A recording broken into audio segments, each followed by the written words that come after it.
Johnny, I wondered if you could tell me what your feelings were, what your thoughts were when the Dam Busters film came out. Some of it has to be disappointment. I'm afraid the author didn't get everything quite as right as he might have done. He didn't mention the Sorpe at all, and the film was based on his book. He didn't mention the Sorpe at all, either in the introduction or the attack on the Sorpe. So as far as that was concerned, we had done nothing at all. I was amazed. I recently saw a copy again where Gibson is looking at one of these now manufactured bomb sites on his desk. They didn't exist. At least as far as I'm aware, they didn't exist. I think the only one that really accredited to the squadron was that of Dave Maltby's. His father was headmaster of a big school, and I think he had it made. I'm not sure. I know it does say on the thing, as used by Lieutenant David Maltby's crew. That one had done the circle, and friend Bateman, who recently was committed to 2 years in jail for basically stealing people's logbooks more than anything else. He auctioned that particular one, and I think he made something like £40,000. Where he got it from, I don't know, but it's supposed to have gone back to the family. But these things now have appeared quite frequently in all sorts of areas. I signed two for Nigel the other day. They're both going to IBCC, I think. But no, the other thing about Paul Brickhill is that I know that Johnson is a popular name. Notice I say popular, not common. But he managed to get Ted Johnson, flight lieutenant, on Joe's crew, and me on Johnson's crew, in the crew list that he produced. I was looking through quickly his latest book, in which he deals with the squadron throughout the war. And when he's talking about the attack on the Sorpe, McCarthy made 3 attempts and then gave it up. And where he got his message from, I don't know.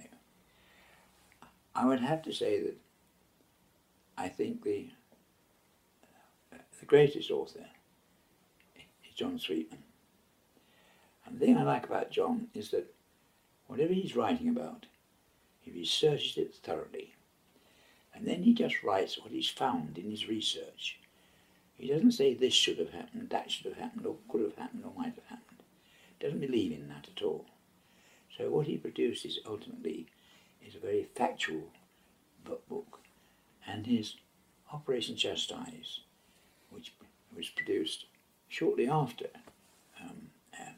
Paul Brickill's book, is absolutely accurate from the beginning to the end. And it goes right through from the first thoughts during the early 30s about the dams being used as an attack, as a target, right through to the actual completion of the whole thing. I've got to know John very well, and I do find him a very interesting and pleasant character. And I do much appreciate that what he writes is purely factual, nothing more. There are a few of the other authors that might take example from that, I think. Do you think sometimes perhaps the Operation Chastise has sort of overshadowed some of the other work that Bomber Command did during the war? I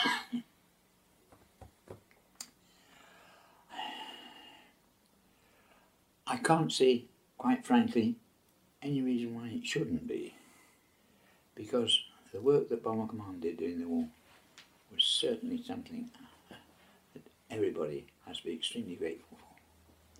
And that, I find,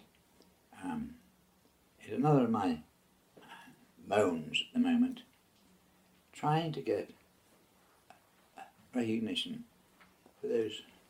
I think the figures I know it at the moment is like 57,681, something like that, who were killed.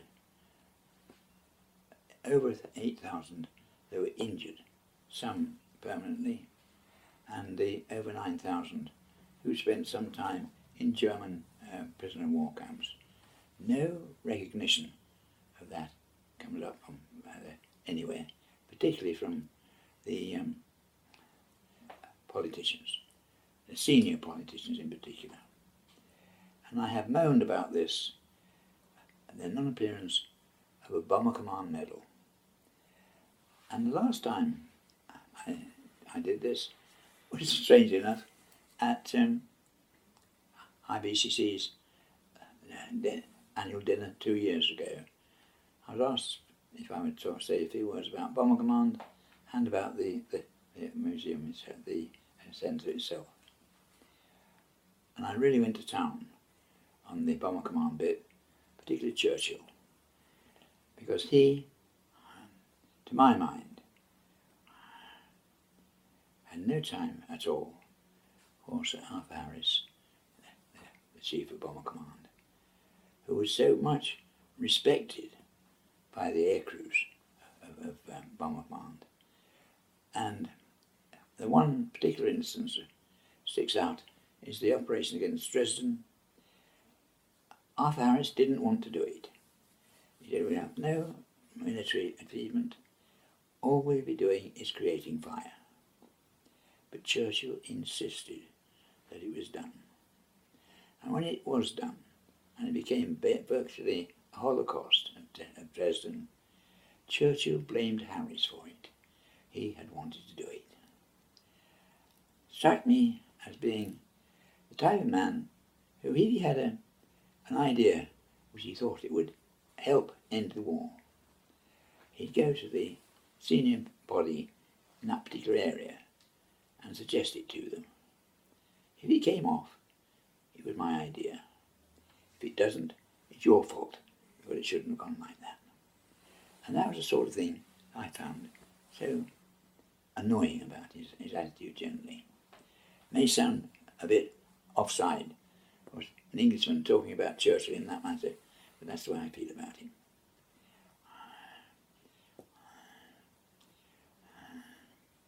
I found that on that particular dinner meeting, I mentioned them, senior politicians all the way through. And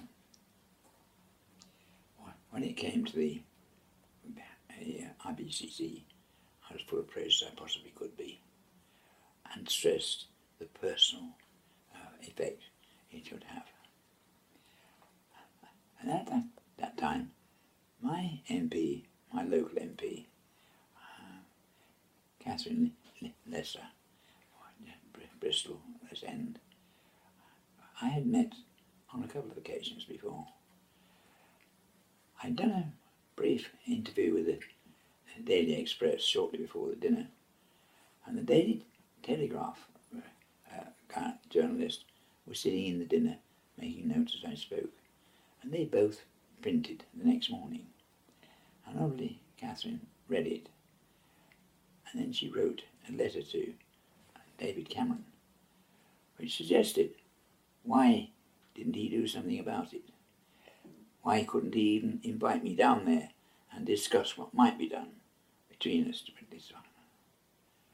And then I got a copy of his reply to her letter, and a more political letter you couldn't wish to see. Everything that could be done had been done. you can't afford 2 medals for the same business. And there's already the 3945 star, and the Aircrew Europe, and now they've got the clasp, which I had said at my talk I thought was an absolute insult. A tiny bit of copper with perhaps Bomber Command, if you can read it, across it. It has to be fitted to an existing medal. But then, that's the way it goes. And so far, we're still no nearer to a Bomber Command medal than we were then. But at least, it doesn't stop us from trying. Mm-hmm. And as I get the opportunity, I bellyache about it. I will go and do so. What do you think about the memorials that there are to Bomber Command? I think the Green Park one is very good. I take my hat off to the sculptor that designed it. I think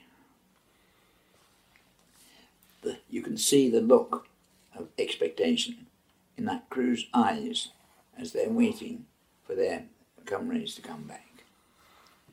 And you can also see in some of them the tiredness in their eyes. And if I've got a picture down there, if you can, the one behind the one in front. We'll have a look at it in a minute if you. That shows there.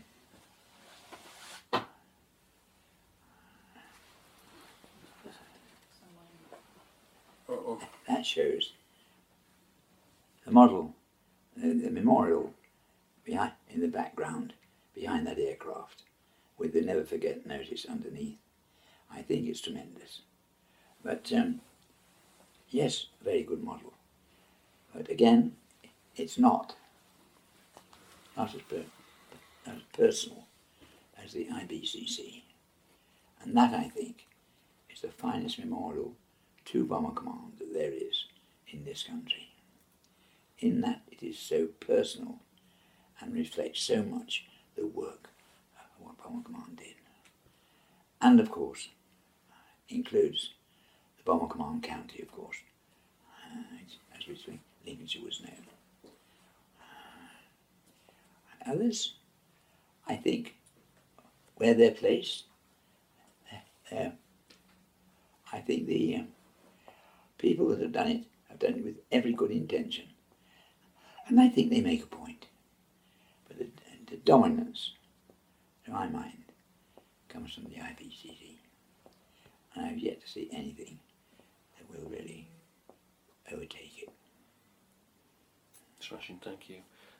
Just, I think there's a final question. What are your feelings about the campaigns to give you some personal recognition? And I am absolutely, completely grateful to all those people that have worked, that were prepared to sign the petitions, and to those who worked so hard to get them signed. I'm grateful for the award that has resulted from that. Very grateful. But I have to remember that this is not me. I'm the lucky one. I'm still alive. This is representation of what the squadron has done. And that is the way it needs to be looked at. I will always regard it as such. Again, but still with great gratitude for the recognition. And that is why I find that a recognition from Lincoln, I'll try that again, from Lincoln University is so special to me, because it not only deals with my wartime stuff, but it deals more specifically, or I think, highlights more specifically my work and life after my service life. And I think that I'll always be extremely